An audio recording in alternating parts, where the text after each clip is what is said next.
Seja bem-vindo, meus queridos amigos. Em 1975, a vida da atriz Nair Belo foi drasticamente transformada pela perda repentina de seu filho, Manuel Francisco, com apenas 20 anos, vítima de um trágico acidente de carro. O jovem deixou um vazio imensurável no coração de sua mãe, que ficou devastada pela perda e precisou de ajuda para lidar com a dor e a saudade que sentia. Foi então que ela encontrou conforto nas palavras e na sabedoria de um homem especial, Chico Xavier. Com sua capacidade única de se conectar com o mundo espiritual e transmitir mensagens de amor e esperança, Chico Xavier ajudou Nair a superar a perda de seu filho querido. Ele mostrou a ela que a morte não é o fim, mas sim uma passagem para outra dimensão da vida, onde o amor e a conexão entre as pessoas continuam a existir. Graças a Chico Xavier, Nair Belo encontrou consolo e paz em meio à sua dor e pôde seguir em frente com a certeza de que seu filho estava em um lugar melhor, cercado pelo amor e pela luz do universo. A história de Nair Belo e Chico Xavier é uma prova do poder, do amor e da empatia em nossas vidas, mesmo nos momentos mais difíceis e desafiadores. Antes de irmos para a carta, quero pedir a todos vocês que estejam passando por dificuldades na vida, seja vício em álcool, cigarro ou desemprego, que deixem seus nomes para colocarmos em nosso círculo de oração. E se você ainda não está inscrito em nosso canal, inscreva-se e deixe o like, assim você nos ajuda a trazer ainda mais conteúdos como este. Vamos à carta psicografada do filho da atriz Nair Belo. Querida mamãe, meu pai, este é o momento do Mané criança e preciso pedir a bênção. Não sei muito bem como escrever aqui. A sala iluminada, muita gente e o menino aqui lembrando as provas do colégio. Se a memória não estiver funcionando corretamente, já sei que não consigo. O que desejo? Acontece, porém, que tenho bons amigos, auxiliando-me a grafar esta carta. Creiam vocês, a rapidez da escrita, o tipo da letra, em grande parte pertence a eles, à vovó Maria e ao nosso amigo Dr. Trajano. Mas o que escrevo, o que passo nas linhas caprichosas do lápis, não é cola nem sopro de outras inteligências. Mãezinha, é hora de chorar com vocês e afirmar que os sentimentos são meus mesmos. São de seu Manuel Caladão, enfeitado de tantas ideias próprias e de tantas teimosias que fui até onde a rebeldia e a falta de comunicação me levaram. Já sabemos de tudo. Papai foi mais forte naquele dezembro que estourava com a nossa certeza de uns dias de recreio e bons papos com os nossos de Limeira. Quando você, mamãe, fazia tantos planos diante de nós para ver se descansava de suas lutas no trabalho, eis que o Mané não achou a pedra no caminho, mas encontrou um tronco forte que me pôs a cabeça, incapaz de pensar. Mãezinha, é meu pai. Fiz tudo para levantar o corpo, mas creio que o choque me alterou a circulação. Não estamos na hora de saber se rebentei alguma artéria importante ou se abri torneiras de sangue na cabeça intracraniana. Vamos criar uma palavra que me ajude a recordar, mas o que é certo é que sou trazido até aqui para consolar uns aos outros. Erguer-me. Não pude falar. Muito menos tive apenas a sensação de que caía num sono contra minha própria vontade. E creiam vocês dois que pensei em ambos do mesmo modo que pensei em Deus. Naqueles momentos em que me apagava a devagar tanto desejo de sair, buscar algum telefone, contar que fora vítima de um acidente, mamãe. Isso tudo eu pensei com tantas saudades de você naquela hora. Precisava de sua alegria e de sua palavra para suportar o tranco. Mas sem saber rezar em silêncio, pedia a Deus que nos abençoasse e não deixasse você, meu pai, acreditar em suicídio. Às vezes o mané casmurro que eu era falava em mundo difícil de aguentar e fazia alguma referência que pudesse dar a ideia de que algum dia ainda forçaria o portão de saída da terra.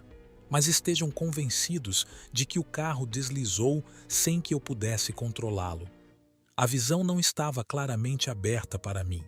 porque sentia em torno uma névoa grossa, e a manobra infeliz veio fatal e com tamanha violência que a ideia de suicídio não devia vir à baila. Isso tudo eu compreendi muito depois, porque naquele instante estava pensando em Natal, em nossa viagem a Limeira. Não sei se recordam que eu demonstrava uma certa indecisão entre acompanhar a família ou ficar em nossa casa. Mas isso tudo era só de mentirinha, porque no fundo eu queria seguir com todos. Mas eu, que às vezes falava na morte, não sabia que ela me espreitava assim tão perto. Caí sem querer num sono violento, no qual me pareceu estar num poço muito profundo, à espera de que me libertassem, conquanto não me fosse possível gritar por socorro. Por fim, sonhei como um pesadelo que me carregavam para o hospital e escutei, mamãe, o seu choro abafado. As vozes baixas no sonho eram ainda mais baixas. Senti o cheiro de remédios e escutei o ruído de instrumentos como se penetrando em meu cérebro. O sonho era demorado, um sonho em forma de pesadelo, daqueles que a gente quer acordar sem poder. Mas depois veio um sono silencioso, como se tudo houvesse acabado. O mundo e eu despertei não sei quando até hoje e me senti à vontade pedindo pela presença de meu pai para conversar. Queria preparar com ele um modo de atenuar os sustos em casa e sempre com a ideia fixa na viagem do Natal. Foi quando minha avó Maria e outra, a quem ela deu o nome de Dona Maria Angélica de Vasconcelos, me animaram para o conhecimento da verdade. A realidade é que eu estava completamente boiando no caos. Não conhecia ninguém. Elas me apresentaram a dois senhores que se identificaram como sendo o Dr. Trajano de Barros e meu bisavô Souza, e depois trouxeram um sacerdote amigo e paternal que me disse conhecer a todos nós. Tive a ideia de que o grupo se compadecia de minha ignorância, mas o sacerdote encontrou um caminho para abordar-me. Pois você, Manuel, nunca ouviu falar em casa de seu bisavô. A história de Frei João, aquele que pretendia curar febres com suco de limas. Ele perguntou com um sorriso tão luminoso e tão amigo que meu espanto diminuiu. Se eu estava vendo o Frei João de Limeira, eu estava entre os mortos ou entre os vivos de outra espécie, perguntando à minha avó Maria sobre isso. Com o olhar, ela me respondeu: "É verdade, meu filho. A casa de Irineu e de Nair agora é a nossa aqui para você. A morte não existe. Você apenas voltou aos seus. Tínhamos muitas saudades de você também." Aquilo me cortou o coração. E mamãe? Ela me informou que você, meu pai, como os irmãos, estava com a bênção de Deus e que eu não devia rebelar-me contra o acontecido. Mamãe, não adiantaria qualquer resposta agressiva de minha parte. Então chorei como se nunca mais fosse a situação em que a morte nos colocava diante daqueles que mais amamos. As emoções me agravaram a condição de doente. Debati-me numa febre que perdurou muito tempo, febre em que havia alucinado de dor com meu pai, procurando reconfortá-la. Quem disse que a morte liquida tudo? Estava muito enganado. Nas alucinações, ouvia os seus pensamentos. O que terá você feito, filho Manuel? Conte para sua mãe a verdade. Fale se você não mais nos quis. E eu respondi, explicando o acidente. Mesmo cansado e abatido como estava, via meu pai sofrer calado para não aumentar a tristeza em casa e ouvir os irmãos falando em festas de Natal e Ano Novo, com algumas pontas de ironia de quem não compreende a presença do sofrimento nas horas em que mais pensamos em Deus. Mas melhorando, comecei a temer por você, mãezinha. Sua alegria parecia morta.